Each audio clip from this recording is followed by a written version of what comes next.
강하랑의 정치톡 시간입니다. 12월 20일 시선을 집중시킨 정치 뉴스 만나보시죠. 오늘의 첫 번째 정치톡은 90년생 페미니스트 영입입니다. 신지혜 한국여성정치네트워크 대표가 윤석열 국민의힘 대선 후보의 직속기구 새시대 준비위원회 수석 부위원장으로 합류했습니다. 신 대표는 페미니스트 정치인으로 2018년 지방선거 녹색당 후보로 서울시장에 출마한 데 이어서 지난 4월에 치러진 서울시장 보궐선거에도 출마한 바가 있는데요.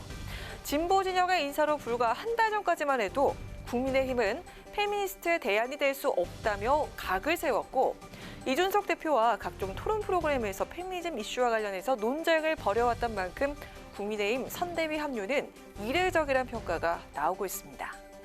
윤석열 후보는 환영식에서 정당 내부에서 생각이 다른 사람들끼리 토론하고 결론이 도출돼야 민주주의를 실현하는 정당이 된다며 신 대표 영입의 필요성을 강조했는데요. 하지만 당 내에선 거센 반발이 이어졌습니다.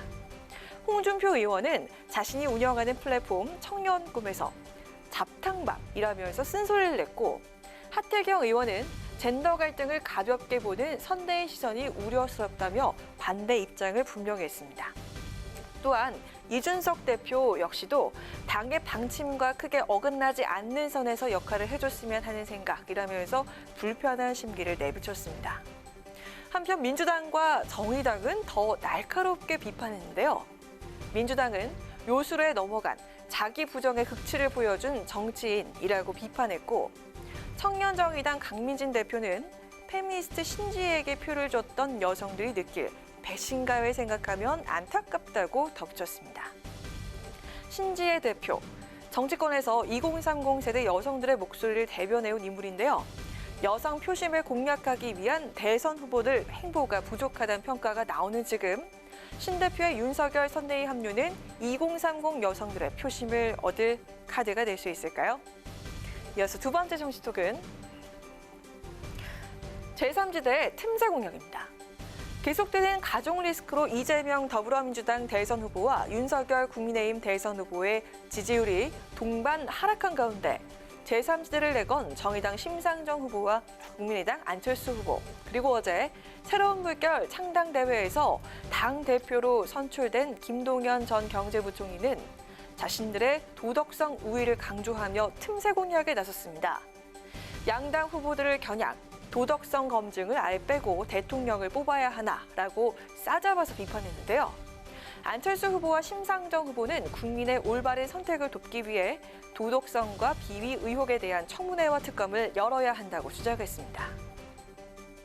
기득권 양당 후보들은 자신과 가족 문제로 국민 분노를 유발하고 누가 더 못났나, 누가 더 최악인가를 다투고 있습니다. 청문회를 열 것입니다. 각 후보들의 자격 그리고 비전, 정책 검증을 통해서 국민들이 우리나라의 미래 운명을 선택하게 드리는 것이 그것이 옳다고. 이제 본인의 비리 의혹도 모자라서 가족들까지 문제를 드러내고 있습니다. 대통령이 되려고 국민의 선택을 받고자 하는 분이라면 대통령 결격 사유에 해당되는 의혹에 대한 검증을 기피해서는 안 됩니다. 특검 받으십시오. 안 받겠다면은 당장 후보직을 사퇴하십시오. 신당 창당과 함께 대선 행보를 이어가고 있는 김동연 후보도 이재명, 윤석열 후보를 맹비난했습니다.